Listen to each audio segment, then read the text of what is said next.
la communiqué des 7 sages du Conseil constitutionnel. Mais d'abord, cette plainte, est-ce qu'on s'y attendait? Oui, alors, beaucoup ont fait une erreur sur la plainte. C'est une plainte contre X, pas contre le PDS. C'est-à-dire que le juge Cheikh Ndiaye, avec son avocat, Maître Bamba Cissé, ont cité les propos du Parti démocratique sénégalais, entre autres, mais c'est une plainte contre X, c'est-à-dire qui pourrait toucher même nous autres journalistes si nous abondons dans le même sens que le Parti démocratique sénégalais, puisque on parle de soupçons de corruption.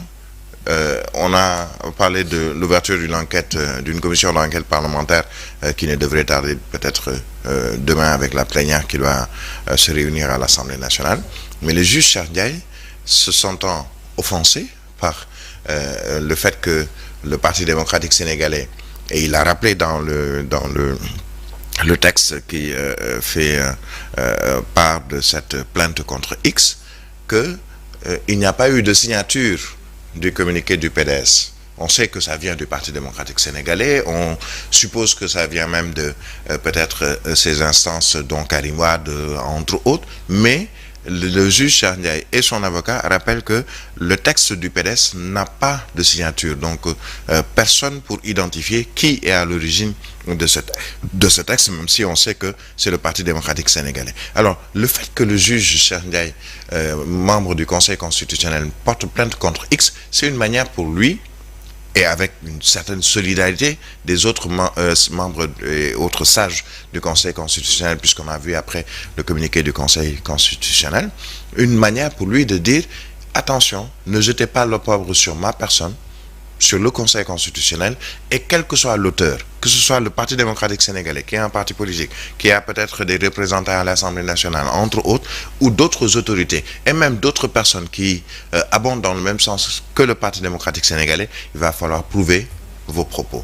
Donc, attention, c'est un Sénégalais, il est juge, membre du Conseil constitutionnel, il s'est senti offensé par ces propos qui, je le rappelle, n'ont pas de signature puisqu'il lui-même le dit, s'agissant du Parti démocratique sénégalais ou de toute autre personne, et il a entièrement le droit de vouloir se défendre en attaquant, puisque comme on dit souvent, même en football, la meilleure défense c'est l'attaque. Et lui, il s'est dit, écoutez, on ne doit pas jeter l'anathème ou l'opprobre sur ma personne, et je vais me défendre. Et comme je le disais tout à l'heure, il a eu aussi ce soutien indéfectible de tous les autres membres du Conseil constitutionnel. Cela veut dire que il y a, je le disais, il y a quelques jours, un début de crise qui s'installe d'abord entre le Conseil constitutionnel, la magistrature ou je dirais peut-être le pouvoir judiciaire, le pouvoir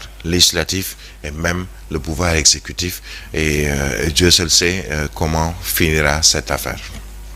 Également, Birahim, la riposte des 7 sages, ils ont sorti hier un communiqué. C'est normal, cette sortie, pour apporter aussi des éclaircissements. Oui, c'est plus pour la solidarité, ce que je disais tout à l'heure. C'est-à-dire qu'ils se veulent solidaires entre eux pour montrer que si on s'attaque à l'un d'entre nous ou à 2 autres d'entre nous, nous tous, nous sommes solidaires aux autres. Et c'est exactement le communiqué du Conseil constitutionnel des 7 sages qui ont tous signé sans réserve peut-être ce communiqué pour dire que aujourd'hui, d'abord, il y a des principes qu'ils ont rappelés concernant le Conseil constitutionnel qui n'est régi que par la loi, qui est au-dessus peut-être de toutes les autres contingences et qui a rappelé à tous les hommes politiques et ceux qui sont, disons même, de l'exécutif entre, peut-être si on doit lire entre les lignes, pour leur dire, écoutez, faites votre travail, nous on fait le nôtre et que chacun se limite à sa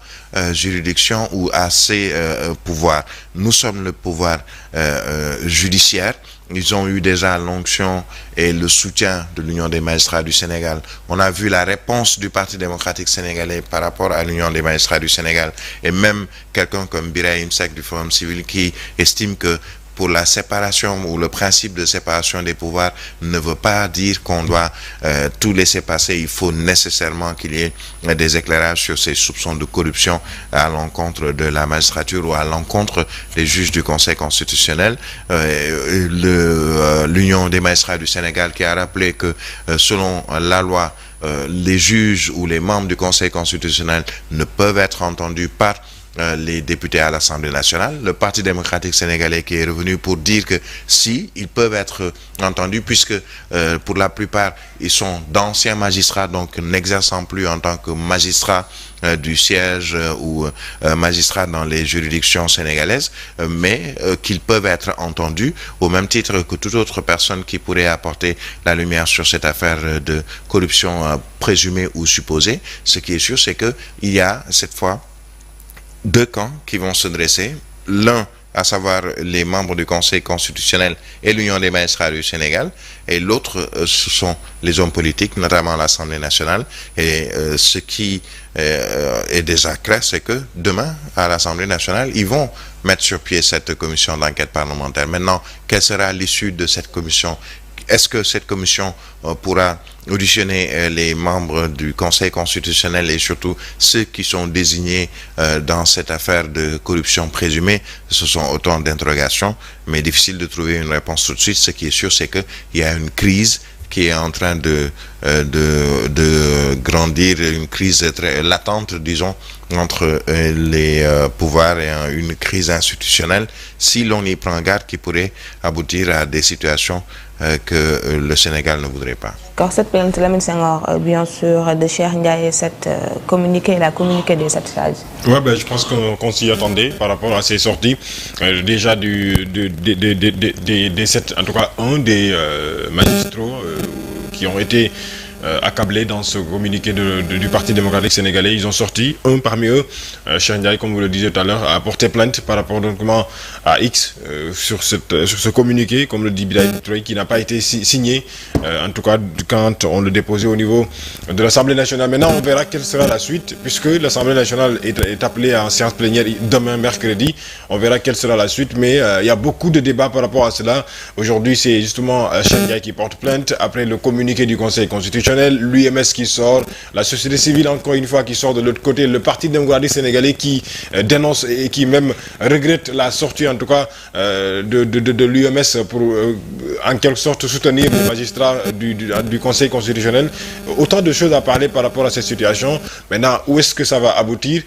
Ce qui est sûr et certain, c'est que tout un chacun, en tout cas tous les camps sont en train de mener leur combat. Quelle sera la suite? Est-ce que après en fait, il y a quelque chose qui me tracasse en fait, par rapport à cette situation. Aujourd'hui, Birahim, on dit que il faut une séparation des pouvoirs, entre le pouvoir exécutif, le pouvoir législatif et le pouvoir judiciaire. Et il y a eu l'UMS qui a sorti un communiqué pour dire que le pouvoir, en tout cas les députés à l'Assemblée nationale, même s'ils acceptent de faire une enquête parlementaire, aujourd'hui n'ont pas le droit d'entendre les magistrats. Alors, si on n'entend pas les magistrats, comment est-ce qu'on pourra établir la vérité? Ça, c'est une question que je me pose depuis ce matin par rapport à la situation.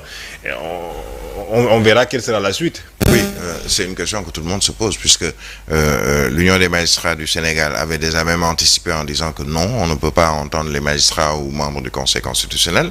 On a vu la réponse du Parti démocratique sénégalais par rapport à cette sortie de l'Union des magistrats du Sénégal pour dire non, excusez, mais pour les 7 sages du Conseil constitutionnel, l'un, il s'agit même d'une dame, est avocate ou ancienne avocate, donc ne fait pas partie de la magistrature, et pour ceux qui ont été cités, ce sont d'anciens magistrats. Alors, ce sont les propos du Parti démocratique sénégalais. Maintenant, est-ce que au niveau du Parlement, notamment avec cette commission d'enquête parlementaire, il y aura sur le plan légal une contrainte qui puisse pousser les juges cités dans cette affaire de corruption présumée à devoir répondre devant cette commission d'enquête parlementaire?